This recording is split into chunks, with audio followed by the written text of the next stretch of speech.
$2025, the number, another one. You understand?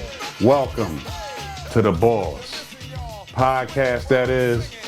And as always, recording live from the good brother, Mighty Dread crib, Germantown, Philadelphia, PA. My back cat just scratched up the stizzer.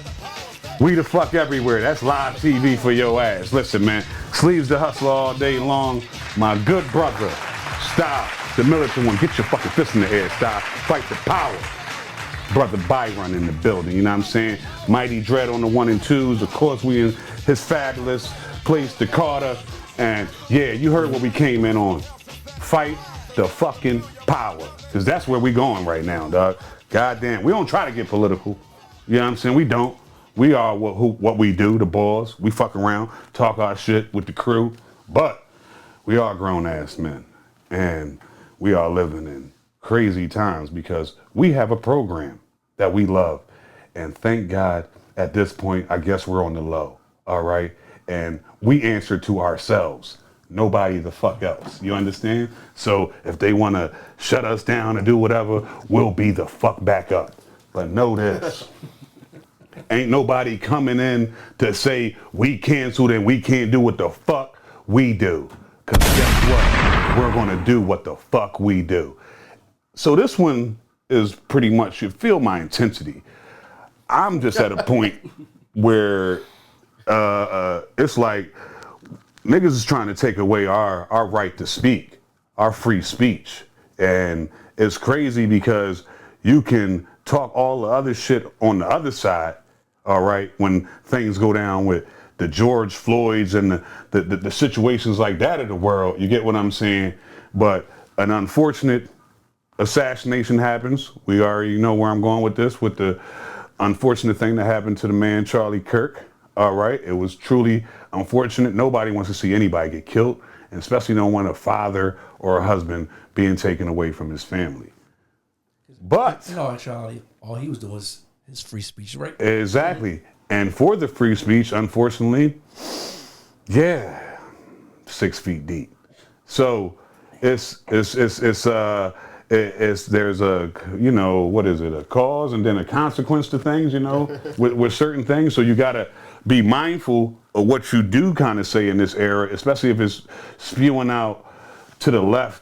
That could seem somewhat like hate and different things of that nature. I get it. But you still should be able to say what the fuck you want, all right, to a level, all right? And for that audience that fucks with it, let them fuck with it, all right? You don't have to listen to it. You cut it the fuck off. But it's not that simple. No. Not in a Trump society right now. Excuse me, an apprentice society. Because wasn't he the apprentice first? All right. So no, if you go against the apprentice or the apprentice people, your ass getting shut down now. All right. If you pretty much what did we have? 400 years of slavery, 300, 400 years of slavery, and it's a integral part in America's history. And now you're trying to erase it. What are we doing? Talk to me, militant one. How you feeling, man? But so you're talking about whole Charlie Kirk situation, and now the hot topic is: should you be killed for the things that you say? Right? I think we can all agree that no, you shouldn't be killed for the things that you say. Can you be killed for the things that you say? Well, this country has a history of showing us that yes, absolutely. They killed Martin Luther King for the things that he said. Damn, fuck that up, Somalia. Malcolm X was killed for the things that he said. Numerous other civil rights activists. Fred Hampton, I live for the people. Killed for the things that he says. You know what I mean? So, yes, you can be killed for the things that you say in this country. Does that make it right? Absolutely no, I'm not. Saying that. I mean, the whole irony of the Charlie Kirk situation isn't lost on me. He talked a lot about black on black crime, which we all know is based in racism because we don't ever talk about white on white crime, and most white people are victimized by other white people. Hispanic on Hispanic crime, most Hispanic people are victimized by other Hispanic people. We only focus on black on black crime, you know. and he was killed by a white man. You know, so the irony there is not lost on me either. Also, you know, he had that one comment, and I'm not going to quote it exactly because I don't know exactly what it is, but when it comes to the Second Amendment and limiting firearms or reducing the number of firearms, should we repeal the Second Amendment, whatever. He said that we should, gun deaths, or a certain amount of gun deaths, are required to be acceptable. You know, or he's willing to accept a certain amount of gun deaths. Chalk some of them. We're going to have some casualties. We'll have to accept that in order for us to have our Second Amendment rights. Right. And then he was, you know, shot. How God moves, ain't it? So the karma and the irony and all that isn't lost on me at all, you know. But do I feel like you should be killed for the things that you say? No. But like I said, America has shown us that you can be killed for the things that you say. And it's also not lost on me. The irony is not lost on me either. Not even irony, the hypocrisy is that you have a lot of people on the right now who are upset at people on the quote unquote left who are mocking the situation, right? And like you said, we had tons of memes around Trayvon Martin. They had the Trayvon challenge with the Skittles and all that stuff. And this was a young man, basically a teenager, a child, so to speak, minding his fucking business, minding his business, who was accosted by a quote unquote vigilante. I can't even, whatever. And even when, what was Trayvon Martin's killer's name? Zimmerman. I believe even at one point in time, Zimmerman had called the police to report a suspicious individual or whatever, and the police told him to leave Trayvon alone, but he still took it upon himself to go and harass the young man, which resulted in Trayvon Martin's death. Then you had George Floyd, right? We watched George Floyd die on camera, right? The police officer has his knee on his neck for, what was it, 6 minutes or something like that? Seven minutes, something like that, preventing him from breathing. Real quick, before just to piggyback off to Charlie Kirk, when you talk about George Floyd, I saw something on TV where it was a young lady going back and forth with him about the fact that how George Floyd, like how it's not protocol for somebody, a police officer, to have his knee on your neck for that. But unfortunately, rest in peace to the man. He was saying, no, that is. He was literally trying to. Charlie Kirk was trying to justify it? Yeah, you get what I'm saying? And justify it and saying that the man should be free. Right. So and that was his thoughts. Right. Okay. Right. So Yeah, those are his thoughts. He also said that the civil rights movement was a mistake and we shouldn't have done it. He said a bunch of wild things. But the whole party on the right that has been real big on F your feelings, F your feelings, F your feelings, right? Now they expect other people to care about their feelings, right? When you don't give a shit about when you don't care about anybody else's feelings, you know. So you know it's just real hypocritical. Make him a martyr right now. There's supposed to be some kind of day of remembrance for him. You know what I mean? What's it going to be, October 14th? And that's also George Floyd's birthday. I'm sure that was done intentionally. And this is the type of shit. This is what I'm saying. Like, and you smack us right in the face deliberately and say basically, like, we're coming. It seems like to me that we're going from what was supposed to be a democracy to a dictatorship. All right, that's how he's trying to work this shit. Like, if you're not with what I'm with, you can get killed, or you'll get fired, or silenced, or whatever the fuck, and that's that. No, fuck you. All right, that's not what it is. That's not what 1776 and all this shit and independence and everything was supposed to bring when this shit was amended, right? When the people on the right were saying things that a lot of people might have thought were racist or hateful, they tried to defend themselves by saying, well, hey, I have the right to free speech. You know, so it's like, well, if the people on the left want to say certain things that might offend you on the right, they have their right to free speech too. You know what I mean? So it's a lot of hypocrisy going on right now. This whole strong situation is bringing it all to light. Yeah, I mean, we've never seen it. Not in our lives. We have history. Anything like this before? Like, you know what I mean? Like, the president isn't a very like presidential type person. You know, I think we've joked before off camera, like, he makes you yearn for George Bush Jr. You know what I mean? And we thought he was like a buffoon, you know what I mean? But it's like, yeah, geez, you know what I mean? Rather have Bush Jr. in office again. So, I mean, he's got a lot going on. He's, you know, people are losing their jobs. right? Now, your employer might have a code of conduct, and somewhere in that code of conduct, it might have something saying that you social media. you know, Something you about can't social make media. really crazy comments on social media. But you might not have knew about that too. You might not have known about it, but you signed a contract. You know, they sent you that new hire packet, and you signed it, and it probably was in there. Right. So, you know, you can't be making real provocative posts on social media, or maybe who knows what's in it. I don't know. You'd have to read the code of conduct if your company has one. So if you violate it, then they can fire you for that. You know what I mean? So at will employment, you know what I mean? But you still can say whatever you want to say. You know what I mean? Now, will there be consequences for it? There may be. You know, but people losing their jobs, you can't be surprised.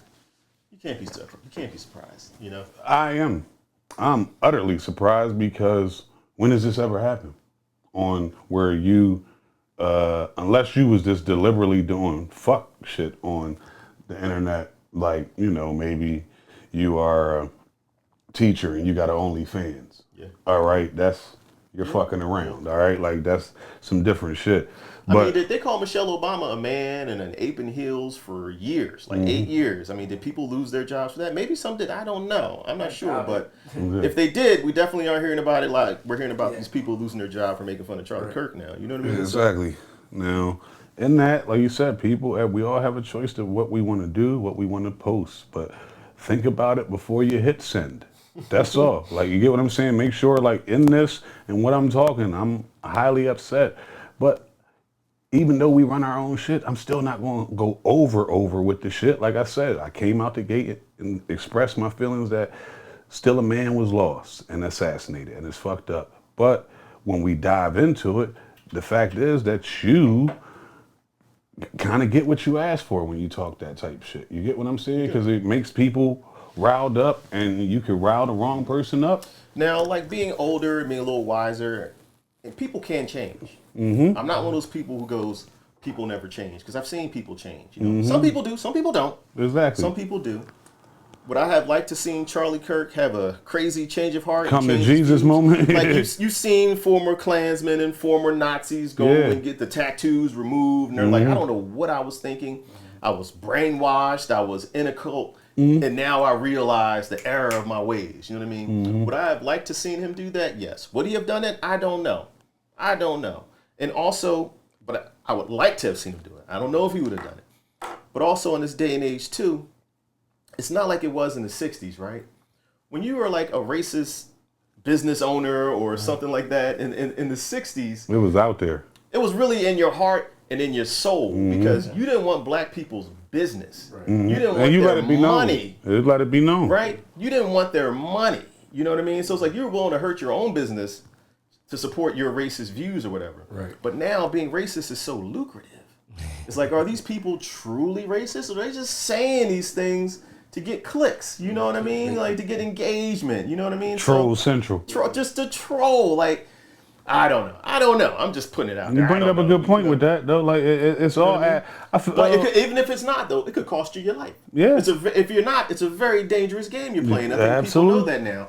And a lot of other talking heads in Charlie Kirk's lane, I'm pretty sure are going to dial back the rhetoric a little bit because they're like, I could be next. Yep. Like all the Nick Fuentes guys and people like that, they might be like, you know, because I think he already had somebody show up randomly at his house, some crazy woman or something like that. But now it's like, you know, when you go out, you got to wear body armor.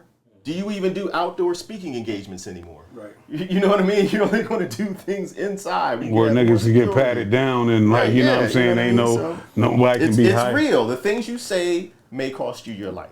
They shouldn't, but it's America. You know the history. It might cost you your life. And that's words from the Bols on that. And as we transition off of that, we're going to leave out here because this ain't a long one. Fight the power. Fuck out of here. Look. That's the title. You know what I'm saying? Fuck out of here. Absolutely. I think I got one with that. You know what I mean? We're going to talk about something that was going viral now. First and foremost, you know what I mean? Salute to the Breakfast Club. Everybody over there. Y'all awesome. Do what y'all do. Fucking with y'all for quite some time. They had on their show the Good Brother. Somebody who I consider the OG. You know what I'm saying? I still do in a sense, but he just was a wild boy. Dame Dash. And anytime Dame Dash gets on the Breakfast Club with Charlemagne the God and DJ Envy, who already feel some type of way about, it's going to be entertainment. It obviously is, because I'm talking about the shit right now.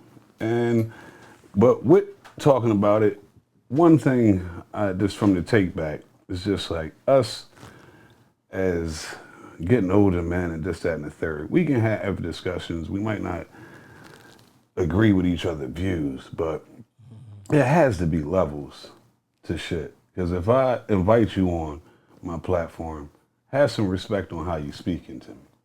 All right? You know what I'm saying? Because I'm trying to have respect for you because I got you up here and we're going to talk. We can go at it, but we can do this shit, you know what I'm saying, in a thorough way.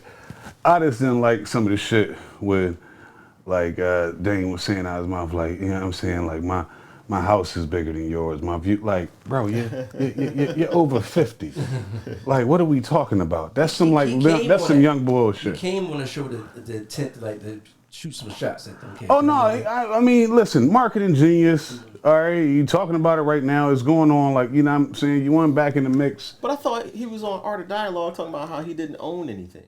Like, everything is in his family's name or something like that. Mm-hmm. Exactly. I don't know. Yeah, but to him, he owns it. They pulled receipts on him after the show. Oh, whatever. yeah. Like then I think the next show, whatever. You know what I mean? And a lot of stuff that he was saying on the show was not true. Well, like him saying, I mean, and we don't know yet, but as it looks right now, no.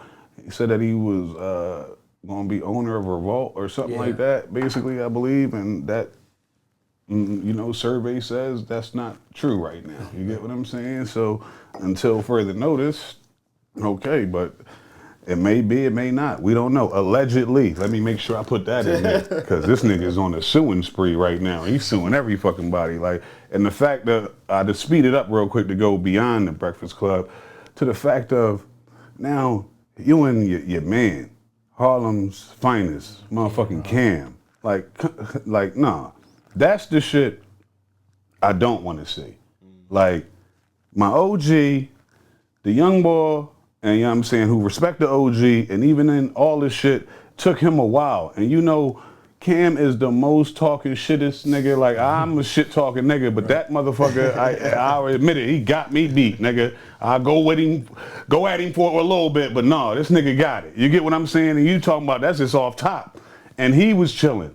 You get what I'm saying? And showing respect. And it's just like, what are we doing here, dog? That's just not a good reflection overall. Like, you the OG.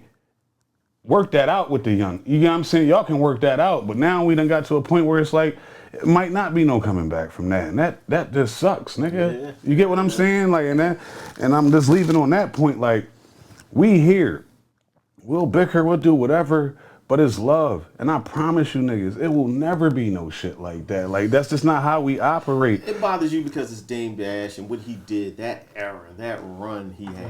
You know what I mean? And it affected us personally because it put a lot of Philly people on. Mm-hmm. You know what I mean? So it's like, and a lot of shit he said, I've taken to heart just about, like, you know, making it, you know what I'm saying, with your bros and pulling you, you know what I'm saying, and all that good shit. Ownership and all that. Absolutely, dog. So it's just like, to see you on this, like, talking head, yakety yak. I know you talk, but nigga, not like this. Yeah. You get what I'm saying? It sound like going against everything he used to stand for. Like, yeah, dog, like, it's just like, not like this, though. Like, you know what I mean? That's all, but that's just a view from somebody, like I said, from the background, fuck with you. Like, you know what I'm saying? And just to see you on that, and I'm 45, nigga, I can take a good view at it. Let me ask you this, though.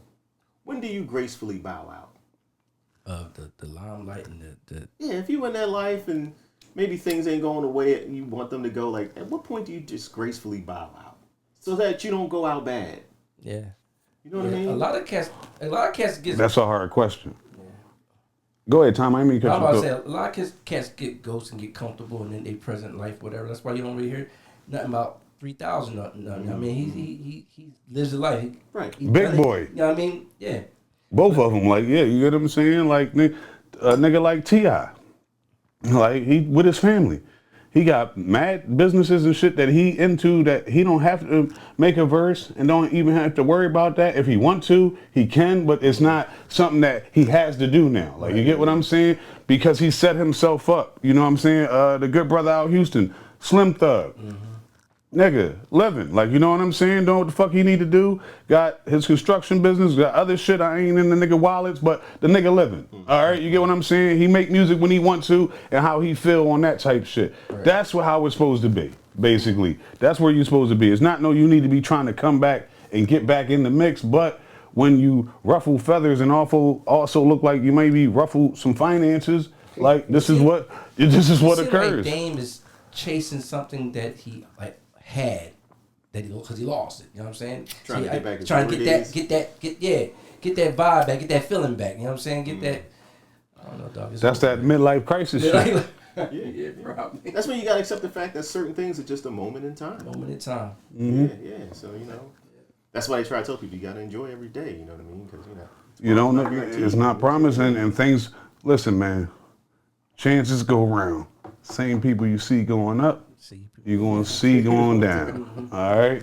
And on that one, straight up like that, it's a pound to 1 pound. You know what I'm saying? It's just 127. Yeah. As always, live from the Carter, doing what we do. The Bols crew. You know what I'm saying? Sleeves the Hustler all day long. Shit. With my good brother, Stop, the militant one. AKA Fight the Power, Brother Byron. You dig? I made that shit happen. My nigga Dread over there on the ones and twos doing what the fuck he do in his crib. The Carter got the cat in the mix. You know what I'm saying? Fight the Power in the back. As always, it's the Bols podcast, that is, from the Carter, Philly to the world. We are everywhere. It's the Bols.